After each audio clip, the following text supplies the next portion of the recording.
Dr. Ryan Godfrey here. I'm joined by Dr. Grant Bishop. We're going to go ahead and break down the barbell deadlift and then show you optimal setup in the deadlift and then show you some common faults that we see that may potentially lead to injury in the gym.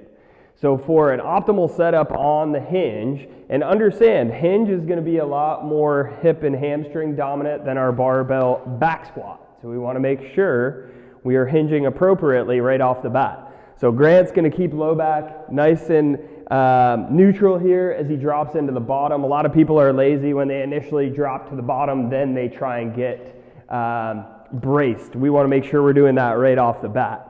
So as Grant drops down, back is nice and straight. He'll drop the hips just slightly here. And then from there, he's going to make sure that lats are engaged. We like to cue either squeeze an orange in the armpit or break the barbell forward to engage lats. And as always, he's going to take a deep brace breath into that position and then pull, leading with that vertical shin position at the top.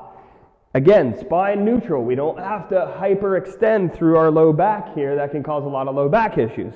So it's bringing his hips forward to the bar. He's going to come down just the same way he came up. Nice, slow and controlled, loading the hamstring, back in neutral position. Soft placement of that bar, controlled the entire way.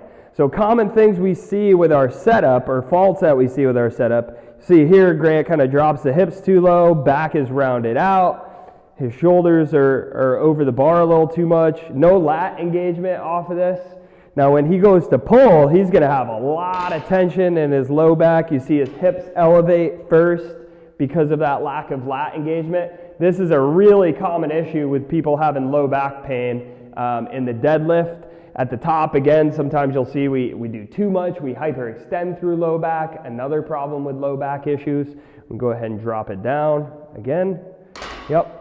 And essentially that type of setup, you can see Grant's got his knee angles a little more aggressive here and shins come forward over the bar. Essentially we're making that into a squat, right? You're trying to use your quadriceps to power out of the bottom.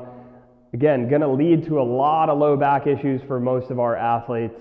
You want to make sure that we're keeping that tension in through the hamstring. One more time, he's going to demo good positioning. At the bottom, lats are engaged. Vertical shin, and then he's using that hamstring to keep loading as he powers out on that initial pull. So Dr. Grant's going to give you a rundown of certain drills that we like to work on to make sure that you're having adequate setup and that we're limiting our chance for injury in the gym.